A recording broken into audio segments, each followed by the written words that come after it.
सब बेले आपण मान पाखे परिचित टुगुल बाबू सब्यसाची महापात्र तांको मध्य मु अनुरोध करुच्ची से तांकर वक्तव्य रखिबे।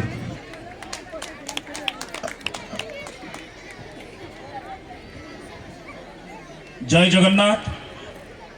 जगन्नाथ धाम रो लोक हिसाब रे आम ओडिशा रे 12 मासरे 13 पर्व, तेणु ये काली पूजा मध्य गोटे पर्व।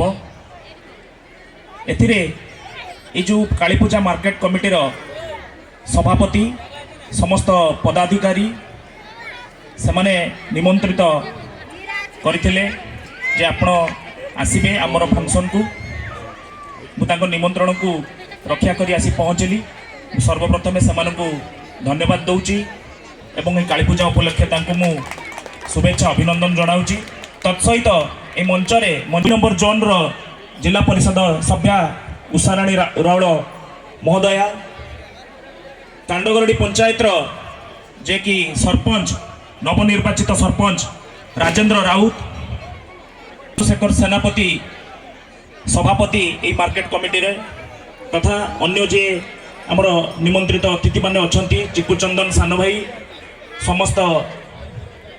समस्त को मो तरफ अभिनंदन। आपण माने जो मंच सम्मुख में बसी मु देखुची माँ मानकर भौणी मानकर संख्या बहुत अधिक अच्छी। सेतिके भल लगे कौन सी प्रोग्राम गले जदि माँ मानकर संख्या अधिक थाए सेउठु जना पड़े जे से कमिटीर आयोजन करिवार प्रक्रिया केते सक्रिय थाए एवं सेमाने केते शक्तिशाली थांती। मुझे से धन्यवाद दूची। एई भली प्रत्येक अंचल रे आमे जगन्नाथ धाम रो लोक आमर 12 मासरे 13 पर्व। आपण बांगालोर जातु, चेन्नई जातु, हैदराबाद जातु, सब जगह देखिए गोटे जगन्नाथ धाम रो लोक माने जो ओडिया कम्युनिटी अच्छी से माने वर्ष रे 4-5टा प्रोग्राम करुछंती।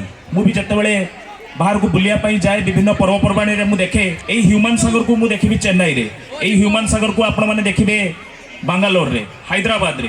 सेठी जो हमर ओडिया कम्युनिटी जो ओडिशावासी अछंती विभिन्न व्यवसाय रे रहिचंती, चाकरी रे रहिचंती, सेमानकर गोटे कम्युनिटी हेलानी। सी भी 25 वर्ष 30 वर्ष भितरे तांकर सिल्वर जुबली सेमाने पालन कलेनी।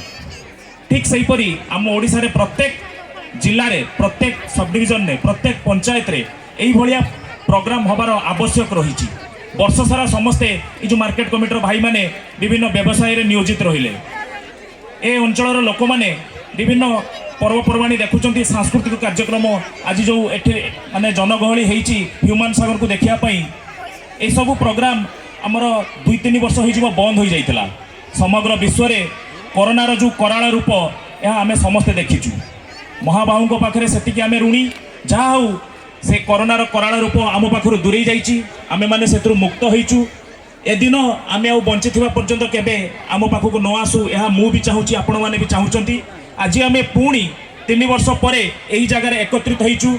आपण भी अछंती, मु भी अछि। ए सांस्कृतिक कार्यक्रम जेमिति विगत दिन रे हेउतला पुणी ए सांस्कृतिक कार्यक्रम आरंभ होइची। तेणु एही संस्थार उत्तरोत्तर उन्नति हेउ यह मु प्रभु जगन्नाथ निकट में प्रार्थना करुच्ची। ए संस्था silver jubilee, golden jubilee, diamond jubilee यहीपरी आहरी अधिक अधिक जुबली हो आमे नथिबा। आज आमे आसीचु आउ 20 वर्ष 25 वर्ष पर आमे नथिबा, आमर आगामी पीढ़ी थिबे। ए मार्केट कमिटी रे जो भाई माने रहिचंती सेमाने तांकर नुआ जनरेशन तैयारी करिथिबे, जो जनरेशन की सेतेबेले सेमाने दायित्व नउथिबे सेही प्रोग्राम करुथिबे।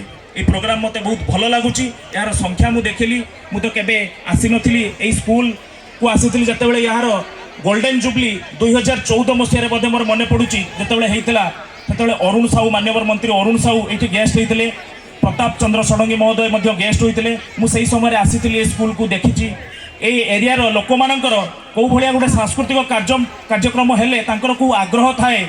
आज आसिकी आपण मान पाखे ता देखिपुची, मत बहुत खुशी लगुच। मु गोटे साधारण मनीष, छोट मनीषटे, मो सक्षम अनुसार ये भाई मैंने मत जो भरोसा कर मोर जी चेष्टा अनुसार मु निश्चित भाव में मु बंची पर्यंत साहाय्य सहयोग करी। एति मु प्रतिश्रुति आज आपण मानक दे जाउची। जदि किसी भूल कही कार सान भाई भाभी, कार बड़ भाई भाभी, कार बंधु बोलिक भाभी मते क्षमा करदेवे। एति कही मु मोर बाणी को विराम देउची। जय जगन्नाथ। महापात्र बाबू।